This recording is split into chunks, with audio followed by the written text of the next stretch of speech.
Hello students, आज हम देखेंगे लॉ ऑफ केमिकल कॉम्बिनेशंस, जिसमें से हमारे पास टोटल 6 नंबर ऑफ लॉज हैं। Law of conservation of mass, law of constant composition, law of multiple, law of reciprocal, Gay Lussac law and Avogadro's law. देखो, इसमें से जो लॉ ऑफ रेसिप्रोकल है अब आजकल हमारे सिलेबस से ही रिमूव कर दिया गया है, इसलिए हम इसको आगे कम पढ़ा जाता है। और जो फर्स्ट टू लॉज है हमारे पास, law of conservation of mass and law of constant composition, ये हमने ऑलरेडी 9th क्लास में भी स्टडी किया है और ये दोबारा से हमारे पास 11th क्लास में भी आता है, तो इसको हम दोबारा से फिर से स्टडी करेंगे। ठीक है, तो आज हम पढ़ेंगे सबसे पहले law of conservation of mass. Law of conservation of mass, देखो अगर मैं इस लो की बात करूं तो जो ये वाला लो है, ये लो नेम से ही क्लियर है। इसने बोला law of conservation of mass. Conserve का मतलब होता है फिक्स। क्या फिक्स? मास। कब? देखो, किसी भी केमिकल रिएक्शंस के अंदर हमारे पास एक रिएक्टेंट होता है और एक क्या होता है? प्रोडक्ट। जनरली हम लेफ्ट साइड रिएक्टेंट को लिखते हैं और राइट साइड हम क्या लिखते हैं? प्रोडक्ट को लिखते हैं। हम एक कोई रिएक्शन लेके चलते हैं। फॉर एग्जांपल मेरे पास कोई रिएक्शन है, carbon plus oxygen converted into CO2 gas. Clear? अब देखो, ये law of conservation of mass क्या कहता है? ये कहता है कि ड्यूरिंग द रिएक्शन जो मास रहता है वो फिक्स रहता है। ड्यूरिंग द रिएक्शन का मास फिक्स का मतलब क्या है कि जो टोटल मास होगा किसका? रिएक्टेंट का, वो टोटल मास किसके इक्वल होगा? प्रोडक्ट के इक्वल। इतना क्लियर? निकाल के देखते हैं, चलो हम इक्वल हैं क्या नहीं है। देखो इधर देखते हैं हम लोग, रिएक्टेंट में कार्बन, कार्बन का जो वेट होता है वो कितना होता है? 12 प्लस ऑक्सीजन का जो वेट होता है वो कितना होता है? 16, लेकिन कितने एटम्स ऑक्सीजन के? 2, तो इसको हम कितने से मल्टीप्लाई करेंगे? 2 से। तो 12 प्लस 16 2 ज़ा 32। अगर इसको हम ऐड करते हैं तो हमारे पास यहाँ से जो इसका टोटल वेट आता है रिएक्टेंट का, टोटल वेट रिएक्टेंट का कितना हमारे पास? 44 ग्राम। क्लियर? सिमिलरली अगर मैं प्रोडक्ट की बात करूँ, प्रोडक्ट में हमारे पास कौन है? CO2। प्रोडक्ट में निकाल के देखो, कार्बन का वेट कितना है?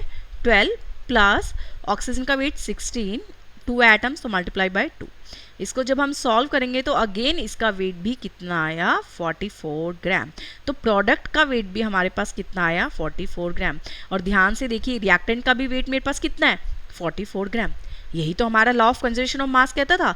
Law of conservation of mass क्या कह रहा है? ड्यूरिंग द रिएक्शन कि जो टोटल मास होगा किसका? रिएक्टेंट का। मास ऑफ रिएक्टेंट वो हमेशा किसके इक्वल होगा?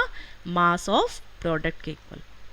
ओके, ये बात समझ में आई? ओके, चलो इसको हम एक न्यूमेरिकल से भी समझ के देखते हैं। हमारे पास मान लिया एक क्वेश्चन है, उसमें इसने बोला है 1.5 gram of C2H6 on complete combustion. Combustion का मतलब आई थिंक सो सबको पता होगा। कंबशन का मतलब क्या होता है?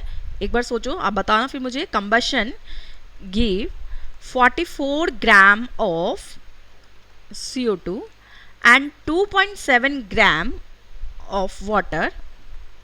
आगे इसने पूछा है show that the reaction obeys law of conservation of mass. Clear?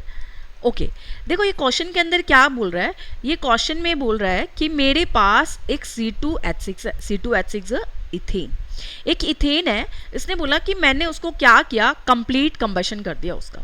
देखो, कंप्लीट कंबशन का मतलब होता है कि अगर तुम किसी भी कंपाउंड को बर्न करते हो in the presence of oxygen, तो वो तुम्हें क्या देगा? अगर कार्बन कंटेनिंग कंपाउंड्स होते हैं ये वाले, ये हमें क्या देते हैं? हमेशा CO2 प्लस वाटर। क्लियर? तो जब भी तुम क्वेश्चंस करते हो तो हमेशा ध्यान रखना, पहले रिएक्शन को क्या करना है? बैलेंस करो। बैलेंस करके देखो, हमारे पास इधर कार्बन कितने हैं? 2, और इधर हमारे पास कार्बन कितना है? 1। तो मैं क्या इसे को 2 से मल्टीप्लाई कर दूं? यस, हमने 2 से मल्टीप्लाई कर दिया। जैसे ही मैंने 2 से मल्टीप्लाई किया, ऑक्सीजन भी हमारी 2 से मल्टीप्लाइड हो चुकी है। तो अब ये देखो, अगेन नेक्स्ट हमारे पास ऑक्सीजन इधर कितनी है? 4, और इधर कितनी हमारे पास? 1। तो कितना हो गया हमारे पास? 5। और मैं हाइड्रोजन की अगर मैं बात करूँ तो हाइड्रोजन इधर कितना है? 6, और इधर कितना है मेरे पास? 2। तो मैं इसको कितने से मल्टीप्लाई कर दूं? 3 से। इतना क्लियर? और मेरे पास अगर मैं ऑक्सीजन की बात करूँ तो अब ऑक्सीजन कितनी होगी? 4 तो इधर थी, और इधर ऑक्सीजन मेरे पास कितनी है? 3। तो टोटल ऑक्सीजन ध्यान से देखना कितनी हुई मेरे पास? 4 और 3 7। अब तुम ये देखो मैम, यहाँ पे तो जो ऑक्सीजन है वो कितनी है 2, और मुझे कितनी चाहिए 7। 7 का क्या मैं 7/2 करूँ, तो इसलिए हम इसको यहाँ पर अभी क्या कर देते हैं 7/2। 7/2 और ऑक्सीजन के 2 मोल्स, इसको मल्टीप्लाई करूँ तो मैं करो कितना आ गया 7। इतना क्लियर। चलो अब निकालते हैं। अब ये क्या कह रहा है कि C2H6 का जो वेट है वो वेट कितना है 1.5 ग्राम। तो मैंने कितना लिया C2H6 का वेट भी अगेन 1.5 ग्राम। जब मैं C2H6 का वेट 1.5 ग्राम है, उसने बोला अगर मैं इसको कंबशन कर देता हूँ तो मुझे वो कितना देता है 44 ग्राम क्या देता है CO2 गैस, एंड 2.7 ग्राम वो क्या देता है वाटर। इसको मैं एक बार रब कर देती हूँ। ओके, तो 2.7 ग्राम मेरे पास क्या है वाटर। क्लियर। तो अब मुझे क्या निकालना है, मुझे इनका मास निकालना है कि रिएक्टेंट का मास और प्रोडक्ट का मास क्या है इक्वल है। इतना क्लियर है। तो उसके लिए हमें क्या करना है, हमें पूरे रिएक्टेंट का मास चाहिए। रिएक्टेंट के लिए मुझे अब ध्यान से देखना, मेरे पास रिएक्टेंट में कौन है इथेन है और कौन है O2 गैस है। अभी भाई मुझे इथेन का मास तो पता है, वो तो कितना है 1.5, लेकिन मेरे पास ऑक्सीजन का मास नहीं है। तो ऑक्सीजन का मास के लिए मुझे क्या करना पड़ेगा, मुझे निकालना पड़ेगा, है ना। तो तुम कैसे निकालते हो, तो तुम एक चीज़ देखना हमेशा, तुम क्या करो कि पहले ना इथेन के मोल्स निकाल लो। ठीक है, इथेन के मोल्स कैसे निकालेंगे हम लोग। इथेन के अगर मैं नंबर ऑफ मोल्स की बात करूं, इथेन के नंबर ऑफ मोल्स क्या होता है हमारे पास, गिवन वेट, जितना वेट आप लोगों को गिवन है डिवाइड बाय मॉलिक्यूलर वेट। चलो C2H6 का वेट निकाल के देखो, कार्बन का वेट 12 × 2, हाइड्रोजन का वेट 1 × 6। क्लियर। तो यहाँ से हमारे पास कितना आ गया 24 + 6, यानी कि हमारे पास यहाँ से वेट आ गया कितना 30। तो अगर मैं C2H6 के मोल्स की बात करूँ 30, इसको मैंने इससे डिवाइड कर दिया, कितना आ गया 1/20 मोल्स। क्लियर है। तो तुम अभी आगे हमें देखो, अब बात ये आती है कि हमें O2 का वेट कैसे निकालना है। O2 का वेट कैसे निकालेंगे हम लोग, हमें ना रिएक्शन को कंपैरिजन करना आना चाहिए। वो कैसे करते हैं, देखो हमारे पास यहाँ पर C2H6 के जो मोल्स हैं वो कितने आए 1/20 मोल्स। क्लियर। जब ध्यान से देखो, जब मेरे पास C2H6 का 1 मोल था, देखो ध्यान से कहाँ गया ये रहा, C2H6 का मेरे पास जब 1 मोल रिएक्ट करता है तो O2 के हमने कितने मोल्स यूज हो रहे हैं 7/2। कोई डाउट। देखो इस रिएक्शन के ड्यूरिंग अगेन मैं बताती हूँ, जब ये रिएक्शन हुई तो उसमें हमारे पास जो C2H6 का मोल रिएक्ट किया वो कितना था 1 मोल, और ऑक्सीजन के कितने मोल्स ने रिएक्ट किया 7/2। जब 1 मोल रिएक्ट कर रहा है किसका C2H6 का, तो हमें O2 के कितने मोल्स मिल रहे हैं 7/2 मोल्स। मतलब 1 मोल के साथ ऑक्सीजन के 7/2 मोल्स क्या कर रहे हैं रिएक्ट कर रहे हैं। और अगर 1 मोल है तो इतना रिएक्ट कर रहा है, और अगर मेरे पास 1/20 मोल है C2H6 के तो कितना रिएक्ट करेगा ये 7/2 × 1/20। इसको सॉल्व करेंगे तो कितना आ गया हमारे पास 7/40 मोल्स।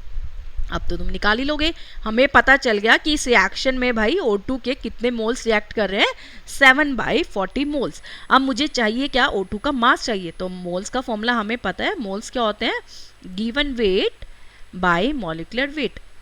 क्लियर। गिवन वेट में हमारे पास मोल्स तो हमारे पास आई गई, मोल्स कितने हमारे पास 7/40। गिवन वेट मतलब वेट हमें पता करना है, और मॉलिक्यूलर वेट जो ऑक्सीजन का होता है, एक एटम का वेट 16, तो 2 एटम्स का वेट कितना होगा 32। तो यहाँ से जो वेट निकला मेरे पास वो कितना आएगा 7/40 × 32, इधर जाके मल्टीप्लाई में चला जाएगा × 32। तो यहाँ से कितना आ गया 410 56/10। तो यहाँ से कितना आ गया 5.6 ग्राम। अब देखो हमारे पास अब यहाँ से आ गया है ऑक्सीजन का वेट। अगर मेरे पास यहाँ से ऑक्सीजन का वेट आ गया है तो अब हमें क्या करना है, अब उसने ये पूछा है इस रिएक्शन क्वेश्चन के ड्यूरिंग, उसने पूछा है कि क्या यहाँ पर law of conservation of mass follow कर रहा है। तो law of conservation of mass क्या कहते हैं कि जो रिएक्टेंट का मास है और जो प्रोडक्ट का मास है वो क्या होना चाहिए हमारे पास इक्वल होना चाहिए। ठीक है। तो हम क्या करेंगे, जितने भी रिएक्टेंट के अंदर पार्टिसिपेट कर रहे हैं उसका मास निकालेंगे हम लोग। रिएक्टेंट में कौन कौन है मेरे पास, इथेन है और कौन है ऑक्सीजन। इन दोनों के मास को हम क्या करेंगे सम। इथेन का जो मास है वो कितना है 1.5, और ऑक्सीजन का मास अभी हमने निकाला वो कितना है हमारे पास 5.6। तो हम पहले करते हैं मास ऑफ रिएक्टेंट। तो रिएक्टेंट का मास क्या है मेरे पास 1.5 + 5.6, तो इन दोनों का हमने वेट किया तो कितना आया प्लस करके 7.1 ग्राम। क्लियर? चलो भाई, हमें रिएक्टेंट का तो निकल गया, अब हम निकालते हैं प्रोडक्ट का मास। तो मास ऑफ प्रोडक्ट का मास क्या होगा? प्रोडक्ट के मास में हमने पता है कि जो CO2 का वेट दिया हुआ है, चेक करना वो कितना दिया हुआ है, 44.4 प्लस एंड वाटर का कितना है 2.7, तो इसका भी निकाला तो कितना आ गया 7.1 ग्राम। क्लियर? तो हमने देखा इस क्वेश्चन के अंदर हमारे पास जो रिएक्टेंट है और जो प्रोडक्ट है उन दोनों का मास क्या आया, इक्वल। इट मीन्स यहाँ पर जो लॉ ऑफ कंजर्वेशन ऑफ मास था मेरे पास वो क्या होगा, वैलिड। क्लियर है? देखो हमने इस क्वेश्चन में दोबारा से मैं बता देती हूँ, इस क्वेश्चन में हमने क्या किया, इस क्वेश्चन में हमने कुछ नहीं, बस इसमें हमने क्या किया, पहले उसने सबका वेट दिया हुआ है, ठीक है, सबका वेट दिया हुआ है, मीथेन का भी दिया हुआ है और CO2 एंड वाटर, सबका वेट दिया हुआ है। हमें क्या करना था, उसने पूछा था इस रिएक्शन में कि क्या ये लॉ ऑफ कंजर्वेशन ऑफ मास को फॉलो करेगा।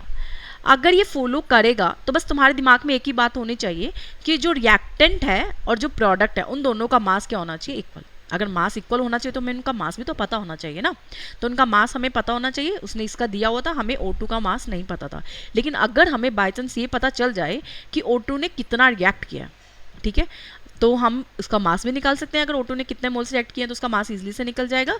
तो हमने उसका मोल्स निकाल लिए और फिर इन दोनों के जो वेट निकला था उनको ऐड कर दिया और इधर से इन दोनों के वेट को क्या कर दिया, ऐड। अगर वो इक्वल आ जाते तो इस मिनट वो वैलिड है, अदरवाइज नॉट वैलिड। क्लियर? इस क्वेश्चन के ड्यूरिंग तुम्हें सबसे इंपॉर्टेंट पहले यही पता होना चाहिए और कि कंबशन क्या होता है। स्टूडेंट्स को ये कंबशन वाली रिएक्शन नहीं लिखनी आती तो हम क्वेश्चन कर ही नहीं सकते फिर।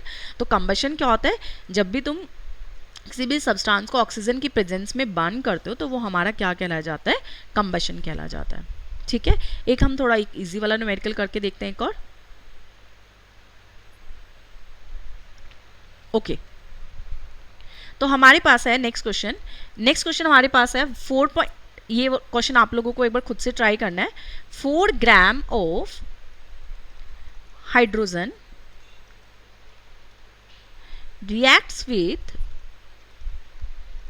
reacts with some oxygen to make 36 gram of water. Figure out how much oxygen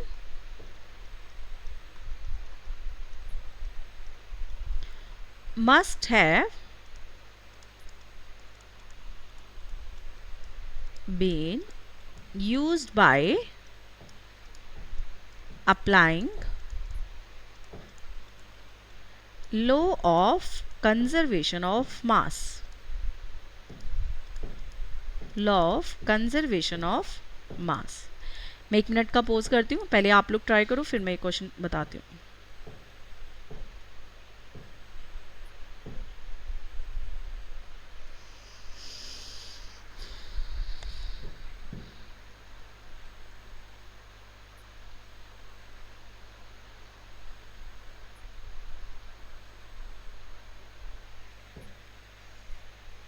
okay, देखो इस क्वेश्चन के अंदर हमारे पास क्या है, इस क्वेश्चन इसने बोला है 4 ग्राम ऑफ हाइड्रोजन। चलो भाई हम लिख लेते हैं हाइड्रोजन का कितना ग्राम, 4 ग्राम।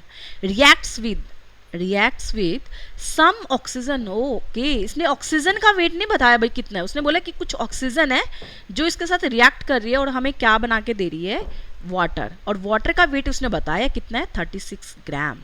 अब फिर हमें यही करना है, ऑक्सीजन का वेट हमें निकालना है। लेकिन इस बार इसने ये मेंशन किया है, नेक्स्ट पीछे वाले क्वेश्चन में उसने पूछा था कि क्या वो इस लॉ को फॉलो करता है, किसको, लॉ ऑफ कंजर्वेशन ऑफ मास को। लेकिन वो इस क्वेश्चन में ऑलरेडी तुम्हें बता रहा है कि वो लॉ ऑफ कंजर्वेशन ऑफ मास को क्या करता है, फॉलो करता है। ठीक है, अगर वो फॉलो कर रहा है तो इसका मतलब हमें पता है कि जो मास ऑफ रिएक्टेंट होगा वो प्रोडक्ट के क्या होगा, इक्वल होगा, अगर वो फॉलो कर रहा है। तो बस ये तो और भी इजी हो गया। तो अगर वो फॉलो कर रहा है, उसने ऑलरेडी बता ही दिया, तो ये मैथ्स की तरह सिंपल क्वेश्चन है, इसमें प्लस माइनस करना है, कुछ नहीं करना। रिएक्टेंट का मास कितना है, 4 प्लस कितना वेट है, मैंने इसका x ग्राम मान लिया, उसने कुछ बोला था सम ऑक्सीजन इक्वल टू किसका, प्रोडक्ट का मास। और प्रोडक्ट का मास कितना है हमारे पास, 36 ग्राम। तो यहाँ से x की वैल्यू निकाल लो, 36 माइनस 4 कितना आया, 32 ग्राम। तो यहाँ से ऑक्सीजन का जो वेट है उसने कितने ने रिएक्ट किया हुआ है, 32 ग्राम। इतना क्लियर है? होप स्टूडेंट्स आपको दोनों एग्जाम्पल समझ में आए होंगे। और इसकी स्टेटमेंट भी समझ क्लियर हो गई होगी। अगर आपको कुछ भी समझ में आ रहा है तो प्लीज़ मेरी वीडियो को लाइक और मेरे चैनल को सब्सक्राइब करना।